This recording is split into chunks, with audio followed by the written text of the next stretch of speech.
साथ ही साथ मैं आपको एक और वादा भी करता हूं, आज अगर आप हमारे उम्मीदवार नंद बिलाल जी को अगर आप जिताएंगे 3 तारीख और गोशा महल हमें अगर सौंपेंगे बीआरएस को, केसीआर साहब को, मैं वादा करता हूं जिस कॉन्स्टिट्यूएंसी को यहाँ के विधायक ने अनाथ बना दिया, जिस कॉन्स्टिट्यूएंसी को छोड़ के आज वो भारत के दौरा करते हैं, मैं आज आपसे वादा करता हूं उन्होंने अनाथ बना दिया कॉन्स्टिट्यूएंसी को। इसीलिए मैं कहता हूं भाइयों, मैं अपनाऊंगा इस कॉन्स्टिट्यूएंसी को, मैं वोट दूंगा गोशा महल। मैं आपकी एमएलए की तरह काम करूंगा, मैं काम करूंगा आपकी एमएलए की तरह, और जो सहूलतें आपको चाहिए, जो भी आपके इश्यूज हैं, जितने भी आपको फंड्स चाहिए यहाँ पे डेवलपमेंट के लिए, वो मेरी जिम्मेदारी है। निजी तौर पे मैं जिम्मेदारी लूंगा इस बात का। मुझे मालूम है, मुझे कई सारे हमारे भाई मिले थे 2-4 दिन पहले, व्यापारी लोग और अन्य लोग भी मिले थे। उन्होंने बस एक ही चीज कहा मुझसे कि भैया हम तंग आ चुके हैं, ये रोज रोज का झगड़ना, रोज रोज एक दूसरे को दुश्मन की तरह देखना, हम भी तंग आ चुके हैं। हम विकास चाहते हैं, हम तरक्की चाहते हैं, हम ये चाहते हैं कि हमारे विधायक हमारे लिए काम करें। तो मैं आपसे वादा कर रहा हूं, आपके जितने भी यहाँ पे समस्या है, मसाइल है, इन सब का हल हम निकालने में आपकी पूरी मदद हम करेंगे। आज आप जानते हैं तेलंगाना में फिर एक बार, कल परसों कोहली सेंचुरी मारे कहते ना, मारे कोहली सेंचुरी मारे क्या? केसीआर साहब को भी सेंचुरी मारना है ना? केसीआर साहब सेंचुरी मार रहा है, वो तो गोशा महल में आप हमारे को जिताना। मोहम्मद शमी हैट्रिक लिए कहते ना, अगर हैट्रिक अगर जैसा लिए, अगर केसीआर को भी हैट्रिक सीएम बनना है तो गोशा महल को हमारे मदद देना है। एक बात मैं कहता हूं, आज हमने कभी भी धर्म के नाम पे राजनीति नहीं की। केसीआर साहब खुद धार्मिक हैं, खुद हिंदू हैं और सीना ठान के काम करते हैं, धार्मिक काम करते हैं। पूरे भारत में मुझे एक मुख्यमंत्री को दिखाइए जिन्होंने यादाद्री लक्ष्मी नरसिम्हा स्वामी टेम्पल जैसे मंदिर बनाने वाले एक चीफ मिनिस्टर को, चाहे वो बीजेपी का हो या कांग्रेस का हो, एक चीफ मिनिस्टर को मुझे दिखाइए। देखा आपने यादाद्री टेम्पल? आप लोग नहीं देखे? तो मैं ऐसा करता हूं कि इंतजाम करता हूं, आप जाइएगा, देखिए कितनी खूबसूरत मंदिर केसीआर ने बनाया आपके लिए। एक और चीज मैं आपसे कहता हूं, यहाँ के हमारे जैन भाइयों के लिए हमने, जब वो आए थे और चीफ मिनिस्टर साहब से मिले थे, उन्होंने रिक्वेस्ट किया कि सर लिंग्विस्टिक कमीशन में हमें भी इंश्योर कीजिए, हमें भी इंक्लूड कीजिए। तो लिंग्विस्टिक माइनॉरिटीज में इंक्लूड किया, उनको भी माइनॉरिटी कमीशन में मेंबर बनाया। साथ ही साथ महावीर जो हॉस्पिटल है, जो हमारे जैन भाई चलाते हैं, चैरिटेबल हॉस्पिटल, उसको भी पूरी तरह से उनको दे दिया गया। पहली बार हुआ है कि कोई हुकूमत ने इतना आपका मदद दिया, ये भी आप याद रखें। साथ ही साथ मुझे एक चीज की गम है, एक चीज की दर्द है कि पिछले टर्म में मुझे बहुत तमन्ना था मेरी कि मूसी की जो सुंदरीकरण है उसकी काम पूरी तरह से हम कंप्लीट करें। पर दुर्भाग्य की बात है कि कोविड आ गई। कोविड में 2 साल अनफॉर्चुनेटली हम लूज कर गए, वरना आज मूसी अभी तक बन जाता। मैं वादा करता हूं आपसे, गोशा महल भी गच्ची बौली की तरह बनाएंगे, ये वादा मेरा है आपसे। मूसी को सुंदर करें तो उस पे 14 ब्रिजेस बनाएंगे, मूसी में पानी लाएंगे, गोदावरी का पानी लाके गंडीपेट में डाल के, गंडीपेट से कृष्णा मतलब मूसी में डाल के आपको एक बहुत खूबसूरत मूसी आपको दिखाएंगे आगे आने वाले 2-3 सालों में। साथ ही साथ उस्मानिया जो हॉस्पिटल है, जो आज हेरिटेज स्ट्रक्चर है, उसके बारे में कोर्ट में केस चल रहा है, इसीलिए हम नया हॉस्पिटल वहां नहीं बना पाए, बट जल्द ही उसका भी स्टे वेकेट करवाएंगे, क्योंकि आपके लिए बहुत बड़ी यहाँ पे फैसिलिटी है, उस्मानिया काफी करीब है।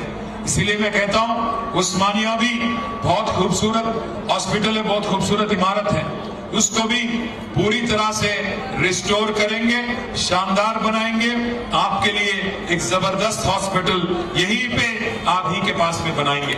साथ ही साथ एक और चीज भी मैं कहता हूँ, इससे पहले हमने देखा कांग्रेस के टाइम पे कि यहाँ की गोलकपुर में क्या हुआ था। हमने देखा कि पानी की सहूलत गड़बड़ाने की वजह से काफी सारे लोगों की मृत्यु हो गई। इसीलिए मैं कहता हूं, अगर इस जगह को एक टूरिस्ट अट्रैक्शन बनाना है, मूसी को सुंदर करके, साथ ही साथ यहाँ पीने की पानी की सहूलत को भी बेहतर करना होगा। जरूरत पड़े तो करोड़ों रुपया खर्च करना भी पड़ेगा। साथ ही साथ एक और चीज भी मैं कहता हूं, आज फिश मार्केट को बेगम बाजार में हमने मॉडर्नाइज किया, बट यहाँ पे पार्किंग की जरूरत है। कई सारे मल्टी लेवल पार्किंग भी बनाने हैं, तो जरूर वो भी बनाएंगे, मैं आपसे वादा करता हूँ। यहाँ पे एक परशुराम मंदिर है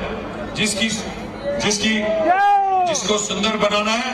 मैं जिम्मेदारी लूंगा उसका, और जितना पैसा चाहिए, जैसे यादाद्री लक्ष्मी नरसिम्हा स्वामी टेम्पल को हमने सुंदर बनाया, वैसे ही परशुराम टेम्पल को भी हम जरूर उसको भी पूरी तरह से सुंदर करेंगे।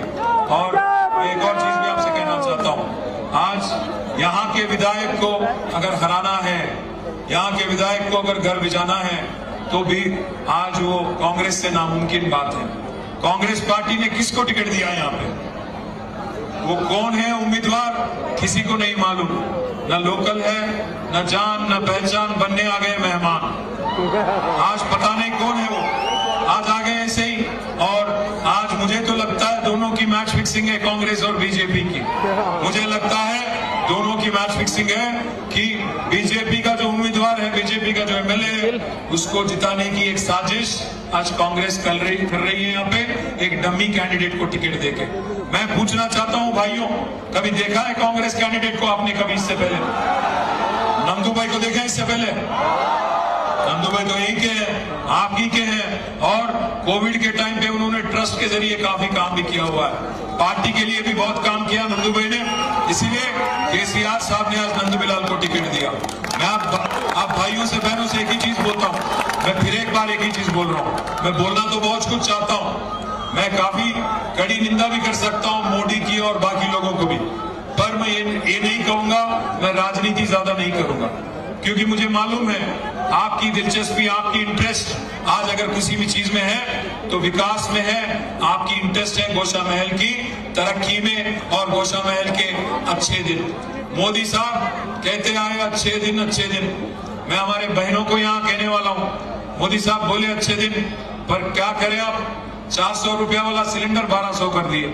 इसीलिए मैं बोलता हूँ मेरे बहनों से, भाइयों से, केसीआर साहब इस बार जब तीसरी बार चुन के मुख्यमंत्री बनेंगे, आप लोगों के लिए 4 खुशखबरी है, 4 नए स्कीम चालू कर रहे हैं। पहली बात तो ये कि हमारे बहनों के लिए जो मोदी साहब बढ़ा दिए, 400 से 1200 कर दिए सिलेंडर, वो ऊपर का जो 800 है उसको स्टेट गवर्नमेंट सब्सिडाइज करेगी, आपको 400 रुपए में सिलेंडर देना हमारी वादा है। दूसरा वादा है जो 18 साल के ऊपर जो महिलाएं हैं उनके लिए एक नया प्रोग्राम हम लोग शुरू कर रहे हैं, चालू कर रहे हैं, जिसका नाम है सौभाग्य लक्ष्मी। उसके तहत हर महिला को हर महीना 3000 रुपया दिया जाएगा। सौभाग्य लक्ष्मी एक नई स्कीम है। तीसरी बात, जिस किसी के पास भी व्हाइट राशन कार्ड है, जिस किसी के पास भी व्हाइट राशन कार्ड है, उनके लिए 2 अलग नए स्कीम चालू किए जा रहे हैं। उसमें से एक है अन्नपूर्णा स्कीम, जिसमें आज जो मोटा चावल दिया जाता है राशन में, उसको हटा के बारीक चावल दिया जाएगा, फाइन राइस, सन्न भी। और आखिरी बात मैं कहता हूँ, आज गरीब है गौशा महल में भी काफी बड़े तादाद में। मैं आप गरीब भाइयों से, बहनों से मैं कहना चाहता हूँ, आप ध्यान दीजिए विकास पे। ये जो झगड़ेलू काम करने वाले विधायक हैं, उनको आप भेजिए घर और नंदू बिलाल जी को जिताइए, क्योंकि इस बार केसीआर साहब जीतने के बाद, तीसरी बार मुख्यमंत्री बनने के बाद एक और नया स्कीम भी चालू हो रहा है। हर किसी को life insurance, 93 lakh ration card है हमारे स्टेट में, हर घर को एक 5 लाख का लाइफ इंश्योरेंस केसीआर बीमा नया प्रोग्राम है, उसको भी हम शुरू करेंगे। मैं इसीलिए भाइयों ये सब कुछ कह रहा हूं क्योंकि अगर गौशा महल में बीआरएस नहीं आती है, क्योंकि मोदी साहब बार बार बोलते रहते हैं, मैं देखते रहता हूं, सुनते रहता हूं, अमित शाह जी भी बोलते हैं डबल इंजन बोलते हैं, मैं भी वही बोल रहा हूं। वहां पे असेंबली में बैठेंगे चीफ मिनिस्टर, कौन बनने वाले हैं चीफ मिनिस्टर? केसीआर नाम। फिर गौशा महल में किसी और को वोट काहे को देना?